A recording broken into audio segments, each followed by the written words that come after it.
Hello friends, welcome to Chandravarshini audio stories. నిన్నే ప్రేమిస్తా, ఒక CEO ప్రేమ కథ, పార్ట్ 123. స్టోరీ విన్న వెంటనే లైక్ చేసి కామెంట్ పెట్టండి.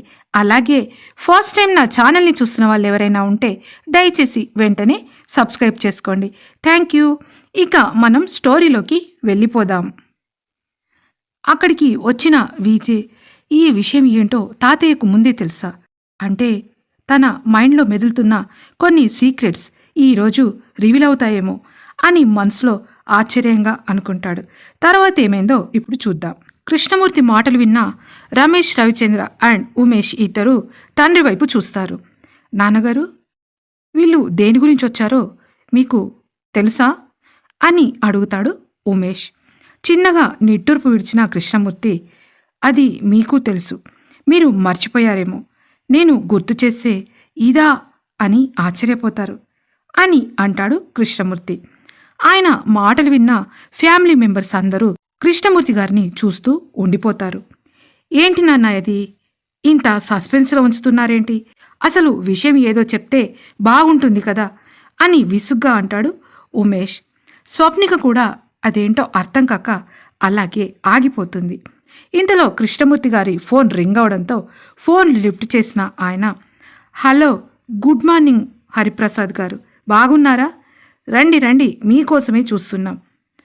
అవును, అక్కడ ఉండట్లేదు, ఇప్పుడు ఉంటున్న ఇంటి లొకేషన్ మీకు పంపిస్తాను అని అంటారు కృష్ణమూర్తి గారు.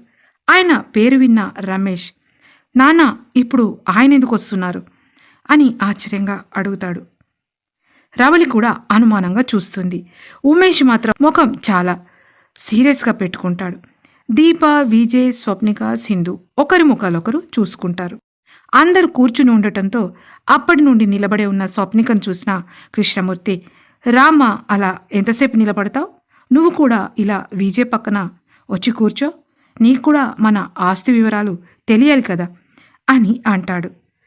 మావయ్య, మీరు మర్చిపోయారా, తను మీ మనవణ్ణి 6 నెలల కాంట్రాక్ట్ మ్యారేజ్ చేసుకున్న మన కంపెనీ సీఈఓ మిస్ స్వప్నిక. ఈ కాంట్రాక్ట్ మ్యారేజ్ ఒప్పుకున్నందుకు మీ మనవడు ఆవిడకు ఆల్రెడీ కొన్ని కోట్ల డబ్బులు ముట్టజెప్పే ఉంటాడు. ఆమెకు మన ఆస్తి వివరాలు తెలియాల్సిన అవసరం లేదు అని సీరియస్గా అంటుంది రవళి. ఆమె మాటలు విన్న స్వప్నిక కళ్ళల్లో నీళ్లు తిరుగుతాయి. అది చూసి తన పెళ్లి గురించి ఫ్యామిలీ మొత్తానికి తెలిసేలా చేసిన ఆ లాస్యాని ఎట్టి పరిస్థితుల్లోనూ వదిలిపెట్టొద్దని కోపంగా తన మనసులో అనుకుంటాడు విజయ్. అదేంటి మేడం మీరు అలా అంటారు, మన విజయ్ సార్ అని విజయ్ వైపు చూస్తూ ఏదో చెప్పబోతాడు కిరణ్. ఇంతలో సెక్యూరిటీ నుండి, సార్ మీరు చెప్పిన వాళ్ళు వచ్చారు అని ఫోన్ వస్తుంది, ఓకే లోపలికి పంపించు అని కృష్ణమూర్తి గారు లేచి ఆయనకు ఎదురు వెళతారు. అది ఎవరో తెలిసిన రమేష్ ఇంకా ఉమేష్లు ఇద్దరు రవలి వైపు చూసి టెన్షన్గా ఒకరినొకరు చూసుకుంటారు. ఆమె బద్దలయ్యే అగ్నిపర్వతంలా కనిపిస్తుంది. వీళ్ళ కళ్ళ భాషను చూసిన స్వప్నికకు విజయ్ కూడా ఏదో టెన్షన్ పడుతున్నట్టు కనిపిస్తాడు. విజయ్, ఏంటి, ఏమైంది అసలు, మామేలు ఇద్దరు ఇంకా అత్తయ్య కూడా ఎందుకలా బిహేవ్ చేస్తున్నారు అని ఆశ్చర్యంగా అడుగుతుంది స్వప్నిక. నాకు పూర్తిగా తెలియదు, మొత్తానికి ఏదో సీరియస్ మ్యాటర్ అనే అనిపిస్తుంది, సో చూద్దాం ఏమవుతుందో, మధ్యలో ఇన్వాల్వ్ కాకుండా అబ్జర్వ్ చెయ్యి అని అంటాడు విజయ్. అప్పుడే అక్కడికి కృష్ణమూర్తి గారి చేయి పట్టుకుని ఆయన కంటే ఒక 3-4 ఏళ్ల పెద్ద వయసు ఉండి కొంచెం లావుగా ఎర్రగా టమాటో రంగులో మెరిసిపోతూ భూతద్దాలంటి కళ్ళద్దాలతో హరిప్రసాద్ గారు మెల్లిగా హాల్లోకి రావడం చూసిన రవళి ఇంకా రమేష్ వచ్చి ఆయన కాళ్ళకి నమస్కరించగా ఉమేష్ కూడా దీపా, సింధులతో కలిసి నమస్కరిస్తాడు. అక్కడే ఉన్న కిరణ్ కూడా వచ్చి ఆయన కాళ్లకు దండం పెడతాడు. కిరణ్ ఆయన మనవడు. విజయ్, నువ్వు కోడలు ఇద్దరు వచ్చి హరి ఆశీర్వాదం తీసుకోండి అని అంటారు కృష్ణమూర్తి గారు. ఆయన్ని చూసిన స్వప్నిక, తాతగారు మీరు అని అయోమయంగా లేచి నిలబడుతుంది. ఏంటి స్వప్ని, బాగున్నావా, ఏమంటున్నాడు మన విజయ్ అని చిన్నగా నవ్వుతూ స్వప్నిక దగ్గరికి వచ్చి ఆమె తల నిమురుతూ అంటారు హరిప్రసాద్ గారు.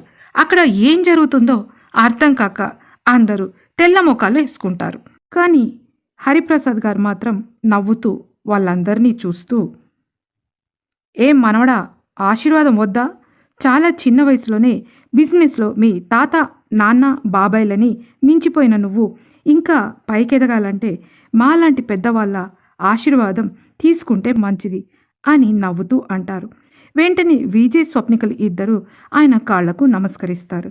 దీర్ఘాయుష్మన్ భవ, దీర్ఘ సుమంగళి భవ, శీఘ్రమేవ సుపుత్ర ప్రాప్తిరస్తు అని ఆశీర్వదించిన హరిప్రసాద్ గారు పక్కనే ఉన్న సోఫాలో కూర్చుంటారు. ఆయన అలా దీవించడం నచ్చని రవలి, అంకుల్, 25 ఏళ్ల తర్వాత వచ్చిన మీకు మా ఇంటి గురించి ఏం తెలుసని నా కొడుకుని పక్కనే ఉన్న ఆ సీఈఓని అలా ఆశీర్వదిస్తారేంటి? తాను మా ఇంటి కోడలు కాదు, విజే ఆఫీస్లో పనిచేస్తూ నా కొడుకుని కాంట్రాక్ట్ మ్యారేజ్ చేసుకున్న సీఈఓ స్వప్నిక అని సీరియస్గా అంటుంది రవలి. హేరా రమేష్, ఇన్నేళ్లలో ఇంకా నీ భార్య తొందరపడటం మానుకోలేదా అని నవ్వుతూ అంటారు ఆయన. రమేష్కి భార్య మీద ఎక్కడలేని కోపం వస్తుంది. సారీ అంకుల్, తన తరపున నేను మీకు సారీ చెబుతున్నాను అని సీరియస్గా చెబుతాడు రమేష్. ఏమైందిరా కృష్ణ, మిగతా వాళ్ళేరి అని అడుగుతాడు హరిప్రసాద్. రమేష్ వెంటనే ఎవరికో ఫోన్ చేస్తాడు. ఇంకా ఎవరు రావాలి అని ఆశ్చర్యంగా అడుగుతుంది దీప. అప్పుడే అక్కడికి పరశురాం లాస్యతో ఎంటర్ అవుతాడు. ఎంటర్ అవడం ఆలస్యం. హాయ్ ఆంటీ, ఎలా ఉన్నారు? మీ హెల్త్ ఇప్పుడు బాగుందా అని రవలి పక్కన కూర్చుని సైడ్ హగ్ చేసుకుంటుంది లాస్య. పరశురాం వెళ్ళి ఉమేష్ పక్కన కొద్దిగా ప్లేస్ ఉండటంతో ఆ సోఫాలో ఇరుక్కుని కూర్చుంటాడు. వాళ్ళిద్దరినీ చూసిన దీప, ఏంటక్క ఇది? ఫిలింఫేర్ అవార్డు కోసం వచ్చిన స్టార్స్లా వీళ్ళ ఎంట్రీ ఏంటి? నాకంతా అయోమయంగా ఉంది అని రవలితో అంటూ తల పట్టుకుంటుంది. దీప, ఇంకా అప్పటికి మీ పెళ్లి కాలేదుగా, అందుకే నీకు తెలియదు ఇదంతా అని కోపంగా అంటుంది రవలి. రవలి పక్కన కూర్చున్న లాస్య చూపులు మాత్రం తన ఎదురుగా ఉన్న విజేని తినేసేలా చూస్తుంటాయి. మొదలే చాలా హ్యాండ్సమ్గా, మ్యాన్లీగా ఉండే విజయ్ ఈరోజు స్వప్నిక తీసిన కాఫీ కలర్ అవుట్ఫిట్, ఫుల్ సూట్లో క్రీమ్ కలర్ షర్ట్ వేసుకున్న అతను క్లీన్ షేవ్ చేసుకున్నాడేమో. పచ్చని పసిమిఛాయకు దిష్టి తగిలేలా గ్రీనిష్ లైన్ అంటిపెట్టుకున్న బుగ్గలతో చాలా హాట్గా కనిపిస్తున్నాడు. అతనికి తీసిపోకుండా పక్కన ఉన్న స్వప్నిక కూడా లైట్ బ్లూ కలర్పై బ్లాక్ ప్రింట్ ఉన్న నెటెడ్ సారీ, మ్యాచింగ్ బ్లౌజ్లో సింపుల్ అండ్ స్వీట్గా ఉన్న ఆమెను చూసి పళ్ళు నూరుకుంటూ, ఎవరాంటి ఈ పండు ముసలికోతి? తొందరగా ఇక్కడికి రమ్మని డాడీకి ఫోన్ చేశాడు. ఏం నడుస్తుంది ఇక్కడ అని రవలిని గుసగుసగా అడుగుతుంది లాస్య. చూస్తూ ఉండండి, మీకే తెలుస్తుంది అని సీరియస్గా అంటుంది రవలి. రవలి మళ్ళీ ఏదైనా సీన్ క్రియేట్ చేస్తుందన్న భయంతో రమేష్ ఎవరికో ఫోన్ చేస్తాడు. తొందరగా రా, హరి అంకుల్ వచ్చారు, నీకోసం ఇక్కడ వెయిటింగ్ అని చెప్పి ఫోన్ కట్ చేస్తాడు. ఒక్క 10 నిమిషాలు అంకుల్ అని అన్న రమేష్, సావిత్రి, అందరికీ కాఫీలు తీసుకురా అని అంటాడు. అది విన్న స్వప్నిక లేవబోగా, నువ్వు కూర్చో అమ్మా అని అంటారు కృష్ణమూర్తి. స్వప్ని తల్లి, నీ చేతి కాఫీ రుచి చూడక చాలా ఏళ్లయింది, నా కోసం నువ్వు తీసుకురా, మిగతా వాళ్లకు సావిత్రి తీసుకొస్తుంది అని అంటారు హరిప్రసాద్ గారు. ఓకే తాతయ్య అని కిచెన్లోకి వెళ్తుంది స్వప్నిక. అప్పటి వరకు అయోమయంలో ఉన్న వాళ్ళ దృష్టి మళ్ళీ స్వప్నిక వైపు తిరుగుతుంది. అంకుల్, నా కోడలు స్వప్నిక మీకు ముందే తెలుసా అని ఆశ్చర్యంగా అడుగుతాడు రమేష్ రవిచంద్ర. అవునరా, అసలు మన మల్లితో చెప్పి స్వప్ని తల్లికి మన ఆఫీస్లో ఉద్యోగం ఇప్పించిందే నేను అని శ్రీకృష్ణ పరమాత్మల చిద్దుల్లాసంగా నవ్వుతారు హరిప్రసాద్. అబ్బో తాతగారు, ఇదంతా బాహుబలి కట్టప్ప సీన్లా ఉంది. ఇక్కడ మా అందరి తలలు పీస్ పీస్ అయ్యేలా ఉన్నాయి. తొందరగా ఈ సస్పెన్స్ రివీల్ చేయండి ప్లీజ్ అని 2 చేతులు జోడించి దండం పెడుతుంది సింధు. ఏరా ఉమేష్, నీ కూతురా? భలే షార్ప్గా ఉందిరా అని అంటారా ఆయన. ఏంటంకుల్, ఈ సీఈఓకి మన ఆఫీస్లో జాబు వచ్చేలా చేసింది మీరా అని సీరియస్గా అడుగుతుంది రవలి. అంటే అమ్మా రవలి అని నసుగుతూ ఏదో చెప్పాలని చూస్తారు హరిప్రసాద్ గారు. అప్పుడే అక్కడికి కాఫీ తీసుకొచ్చిన స్వప్నిక చెవిలో ఆ మాటలు పడతాయి. ఏంటంకుల్ మీరు చెప్పేది? ఎస్ఎన్ఎస్ కంపెనీలో జాబ్ వచ్చేలా చేసింది మీరా అని కళ్ళు పెద్దవి చేస్తూ అడుగుతుంది స్వప్నిక. ఆ మాటలకు ఉక్కిరిబిక్కిరవుతూ, అంటే ముంబై బ్రాంచ్‌లో నువ్వు ఇంటర్వ్యూ కోసం వెళ్ళినప్పుడు అక్కడ నీకు జరిగిన యాక్సిడెంట్‌లో నీ సర్టిఫికేట్స్ అన్నీ పోయాయి కదా! మళ్ళీ అలాంటి జాబ్ కోసం హైదరాబాద్‌లో ట్రై చేద్దామనుకుంటే సర్టిఫికేట్స్ పోయాయని చెప్పావు. అందుకే నాకు మళ్ళీ తెలుసు కాబట్టి తనతో మాట్లాడి నీ గురించి చెప్పడంతో తను ఓకే అని నీకు జాబ్ ఇచ్చింది. అయినా నువ్వు ఏంటన్నది ఆల్రెడీ ప్రూఫ్ చేసుకున్నావు కదరా! మరో విషయం ఈ ఇయర్ కూడా బెస్ట్ సీఈఓగా నీకే అవార్డు వచ్చేలా ఉంది అని సంతోషంగా నవ్వుతూ ఆయన ఆ న్యూస్ చూసిన ఇంటర్నేషనల్ బిజినెస్ మ్యాగజైన్ గురించి చెబుతారు. ఏంటి తాతయ్య మీరు చెప్పేది నిజమా అని వండర్ అవుతూ సంతోషంగా అడుగుతుంది స్వప్నిక. ఆయన చెప్పిన మ్యాగజిన్ ఈరోజు మార్నింగే రవిచంద్ర మ్యాన్షన్కి కూడా వచ్చింది. ఎదురుగా విజయ్ కళ్ళ ముందే కనిపించడంతో టక్కున దాన్ని అందుకుని ఓపెన్ చేసి చూస్తాడు విజయ్.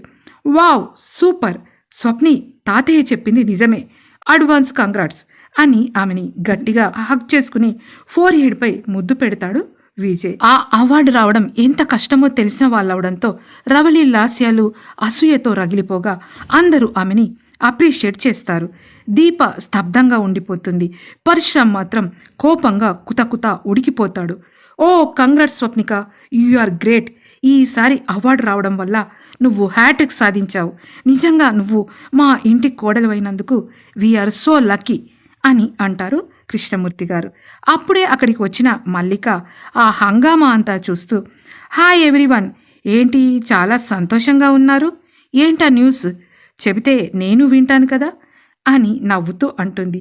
హే అత్త, వచ్చేసావా?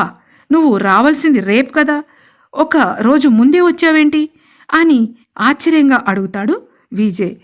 మొన్నే బిజినెస్ టూర్ లాస్ట్ రా, నిన్న ఈరోజు అందరూ ఏదో సైట్ సీయింగ్ వెళ్దాం అనుకున్నాం, కానీ మీ తాతయ్య రమ్మని ఫోన్ చేశారు, అందుకే తొందరగా వచ్చేశాను అని నవ్వుతూ అందరినీ పలకరించి హరిప్రసాద్ గారి పాదాలకు నమస్కరించి స్వప్నిక దగ్గరికి వస్తుంది. రాగాను గట్టిగా హక్ చేసుకుని, so sweet of you Swapni, congrats రా, నేను అనుకున్న నా డ్రీమ్ నువ్వు ఫుల్ఫిల్ చేశావు, థ్యాంక్ యూ ఎనీవే, నేను అచీవ్ చేయకపోయినా నా కూతురు అచీవ్ చేసింది అని స్వప్నిక బుగ్గ మీద ముద్దు పెట్టుకుంటుంది మల్లిక మేడం. అక్కడి పరిస్థితి అంతా గందరగోళంగా మారుతుంది. మీకు అలాగే ఉంది కదా. ఈ హరిప్రసాద్ అన్న కొత్త క్యారెక్టర్ ఎవరు? ఈయనకి స్వప్నిక ముందే ఎలా తెలుసు? కృష్ణమూర్తి గారు ఎందుకు అందరినీ అక్కడికి పిలిపించారు? తెలుసుకోవడానికి తర్వాతి పాటు వినండి. విన్న తర్వాత వెంటనే లైక్ చేసి కామెంట్ పెట్టండి. అలాగే ఫస్ట్ టైం నా ఛానల్ని చూస్తున్న వాళ్ళు ఎవరైనా ఉంటే దయచేసి వెంటనే సబ్స్క్రైబ్ చేసుకోండి. Thank you.